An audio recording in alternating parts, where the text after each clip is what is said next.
गिनवाई है, एक ओवरव्यू दिया है कि कैसे हमारे यहाँ जो पर एकड़ आउटपुट है उसमें कोई खातिर खा इजाफा नहीं हो सका, जबकि कंपैरेटिव लेवल पर आप ईस्ट पंजाब को अगर देखते हैं जो हिंदुस्तान के पास है तो हमसे गालिबन 3-3.5 गुना ज़्यादा जो पर एकड़ है वो प्रोड्यूस करते हैं। पानी कितना देना है, किस तरह देना है, स्प्रिंकलिंग से कैसे पानी दिया जा सकता है, पानी को बचाना कैसे है, और भी जो नई टेक्नोलॉजी है उसको कैसे इस्तेमाल करना है, सीड कैसे बेहतर इस्तेमाल करना है। फॉर इंस्टेंस राइस को देख लें, हमारा राइस जो था वो हिंदुस्तान के राइस से बहुत सुपीरियर था, दुनिया भर में सबसे सुपीरियर खोशा था, लंबा खोशा था। लेकिन फिर हिंदुस्तान ने राइस का बेहतर सीड जो है और बेहतर ग्रेन जो है वो डिस्कवर किया, और इस तरह से सऊदी अरब की मार्केट, ईरान की मार्केट जो बहुत हमारी पेट मार्केट्स थी ग्रेन की, उनको उन्होंने कैप्चर कर लिया। तो एग्रीकल्चर के हर लेवल में हम पीछे रह गए हैं, हमारा ह्यूमन रिसोर्स जो है वो डेवलप नहीं है, हमारे गवर्नमेंट्स में कोई ख़ास स्पेसिफिसिटी नहीं आ सकी है।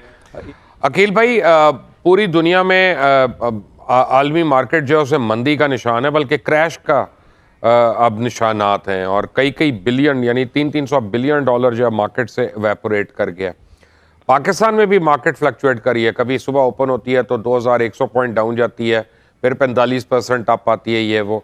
यहाँ का तो मुझे समझ नहीं आता, लेकिन मुझे इतना तो समझ आता है कि अगर हम अपनी एग्रीकल्चर प्रोड्यूस और अपनी पावर को, अगर इन दोनों को हम मिक्स एंड मैच कर लें तो हम बहुत बेहतर हालात हो सकते हैं हमारे। देखिए, ऑयल की हद तक तो आप बिल्कुल ठीक कह रहे हैं कि एक ट्रेंड उसका इस्टेब्लिश हो गया है जो अगले कई महीनों तक चलेगा। ये और बात है कि पाकिस्तान जैसे बहुत से जो मुल्क हैं, जैसे कि इंटरनेशनल प्रैक्टिस है, हमने पहले से अपना ऑयल जो एग्जिस्टिंग मार्केट प्राइसेस हैं उस पर या तो ले लिया हुआ है या सिक्योर किया हुआ है, जिसको फॉरवर्ड या स्पॉट बाइंग वगैरह कहते हैं। तो जो प्राइसेस के गिरने का जो फौरी तौर पे फ़ायदा है, ये फौरी तौर पे जो रिलीफ है, वो पाकिस्तान जैसे मुल्कों को नहीं मिल सकेगी। अब एग्रीकल्चर की जो बात आप जनरल साहब और अकील करीम दीदी कर रहे हैं मसलसल, मैं एक रिसेंटली एक बिज़नेस कॉन्फ्रेंस में था जहां मुझे जिन्होंने प्रेजेंटेशन दिखाई वो इन्वर्टेड बेल कर्व की थी, और उनका कहना यह था कि दूसरी जंग अजीम के बाद अगले 2-3 दहाइयों तक, यानी 60s, 50s और 70s तक दुनिया की जो GDP थी उसमें मैन्युफैक्चर्ड प्रोडक्ट्स जो हैं उसकी कंट्रीब्यूशन बहुत ज़्यादा थी। लेकिन गुज़श्ता 10, 15, 20 वर्ष से जो इकॉनमी दुनिया की डेवलप हो रही है, इंटरनेशनल जो GDP है, ग्लोबल GDP है,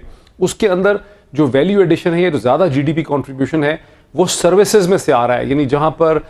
पर इंश्योरेंस है, जहाँ पर बैंकिंग है, जहाँ पे फाइनेंशियल सर्विसेज हैं, जहाँ पे एडवर्टाइजमेंट है, जहाँ पर एक इनोवेशन होती है, IT सर्विसेज हैं, इस किस्म की चीज़ें। तो पाकिस्तान जो है उसमें अभी भी जोर ये है, मैं चाहूँगा कि इस पर अकील करीम दैदी साहब को छोड़िए, इसकी वजाहत कर दें, बिकॉज मुझे जो प्रेजेंटेशन लोग दे रहे थे बिजनेस कम्युनिटी के, उनका कहना यह था कि पाकिस्तान में अभी भी एक ट्रेंड यह है कि लोग समझते हैं कि मैन्युफैक्चर्ड प्रोडक्ट अगर ज़्यादा बनेगा तो उससे ज़्यादा GDP होगी स्ट्रेंथन। हालांकि जो आप वेस्टर्न यूरोपियन इकोनॉमीज़ देखते हैं या नॉर्थ अमेरिकन इकोनॉमी देखते हैं चाइना को छोड़ के, तो वहाँ मैन्युफैक्चरिंग इतनी नहीं होती, वहाँ पर डिफरेंट किस्म की सर्विसेज हैं जो बहुत हाई टेक टेक्नोलॉजी है,